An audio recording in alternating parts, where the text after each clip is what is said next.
తెలుగు భక్తి మార్గం ఛానల్ ప్రేక్షకులకు నమస్కారం.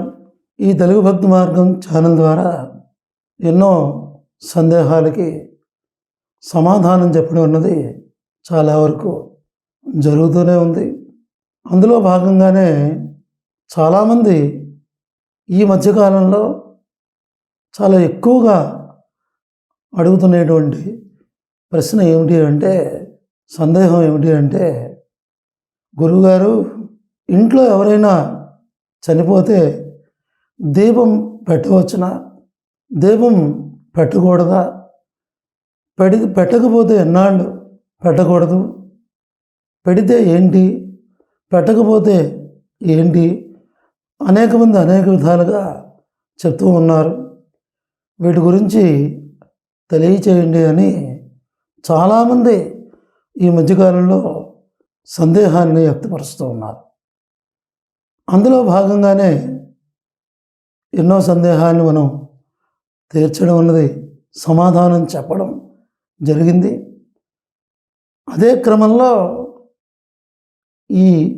వీటి గురించి కొంతవరకు ఈ వీడియో ద్వారా తెలుసుకోవడానికి ప్రయత్నం చేద్దాం.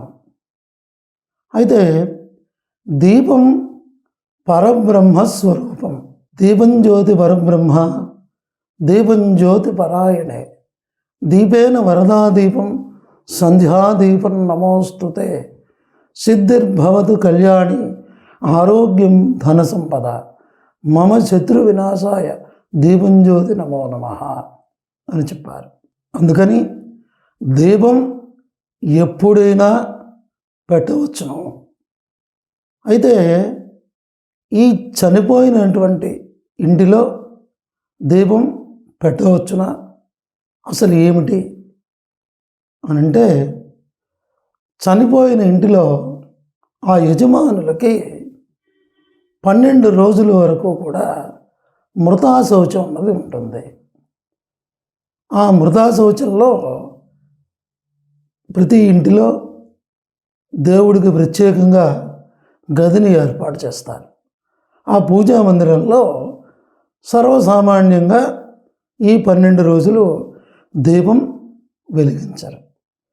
అంతేకాని ఎక్కడైతే చనిపోయారో ఆ ప్రదేశంలో మాత్రం తప్పకుండా ఈ 12 రోజులు కూడా దీపాన్ని వెలిగిస్తారు. తర్వాత కర్మాచరణ అన్నది చేస్తూనే ఉంటుంటారు. కనుక దీపం అన్నది ఎప్పుడూ కూడా పెట్టవచ్చును. తదుపరి 12వ రోజున ఈ యజమానులకి శుద్ధి కార్యక్రమం అన్నది జరుగుతుంది. శుద్ధి పుణ్యాహవాచనం అన్నది చేస్తారు. తర్వాత ఈ యొక్క 12 రోజుల వరకు ఉండేటువంటి ప్రేత స్వరూపంగా మన కర్మ సిద్ధాంతంలో ఉన్న విషయం. అటువంటిది పితృదేవతలుగా 12వ రోజు తర్వాత నుంచి దేవస్వరూపం, అంటే ప్రేతస్వరూపం నుంచి దేవస్వరూపం వస్తారని ఆ యొక్క కర్మ సిద్ధాంతం ద్వారా తెలుస్తుంది. 12 రోజుల తర్వాత ప్రతి ఒక్కరూ కూడా చక్కగా పురోహితులు శుద్ధ పుణ్యాహవచనం చేస్తారు. యజ్ఞోపవీత మార్చి నూతన యజ్ఞోపవీత ధారణ చేయిస్తారు. అది లగాయితూ కూడా ప్రతి ఒక్కరూ కూడా ఈ పూజా మందిరంలో తప్పకుండా నిత్య దీపారాధన కార్యక్రమం చేసి తీరాలి.